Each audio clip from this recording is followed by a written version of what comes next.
oedd hi'n ddagwrfa ac yn gymuned arbennig iawn. Wrth gwrs, mi oedd y chwaral hyd at 1969 y gweithio'n llawn amser hynny. Oedd yna gymdeithas glos, digon o blant o gwmpas y lle, felly gymdeithas Gymraeg, naturiol, lle.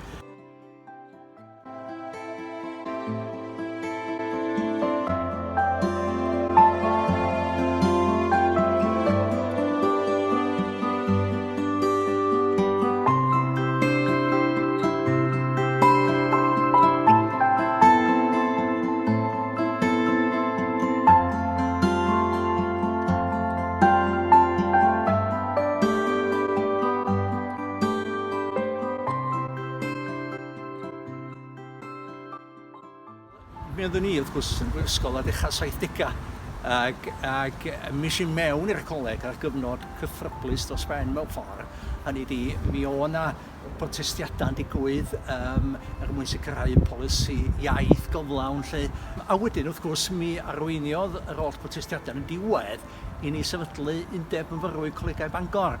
Hynny di, a mi oedd hwnnw'n arwyddocaol iawn mewn ffordd oherwydd be oedden ni yn ceisio wneud o sicrhau bod na bresenoldeb cry gan y Cymru Cymraeg o fewn y coleg.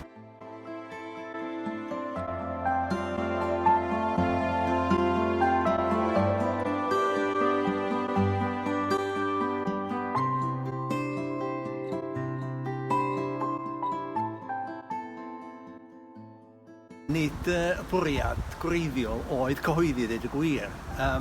Yr hyn nath sbarduno gyfrol oedd cwestiynau gan y merch Alice fel unrhyw genhedlaeth o blant, mae'n debyg, ydy mae plant yn gofyn cwestiynau i tad, a dyna'n union ddigwyddodd fan hyn oedd Alice yn gofyn cwestiynau arferol lle pa ysgol fu'ch chdi dad, beth ydych chi'n neud ystalwm, sut ydych chi'n chwarae ystalwm, be ddigwyddodd ar ôl chdi adael coleg a hynna llall. Wedyn, y math yna gwestiynau, a wedyn nes i benderfynu wedyn, so beth doedd a chall i grynhoi a chroniclo'r cyfan i ddweud gwir.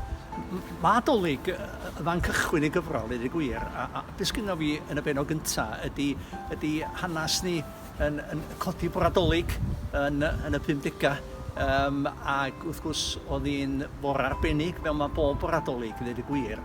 Ac beth ni'n neud, beth dwi'n neud yn fanno mewn ffordd ydy adrodd hanes sydd oedd Dolyg mewn tŷ cyngor, mewn pentra chwarelyddol yn Arfon ar ganol y 50au. Mae yna lefel arall hefyd sy'n ni tybio i'r teitl ei hun, ydy nathon ni ddeffro i fore gwahanol diwedd mis Mawrth efo Covid-19. A da ni, a mae yna nifer ohona ni hefyd yn edrych ymlaen i ddeffro i fore gwahanol lle mae'r byd gwleidyddol yng Nghymru ac ar draws y byd wedi newid. Wedyn, mae yna fwy na jyst arwyddocâd Nadolig, mae yna arwyddocâd ymhellach na hynny hefyd.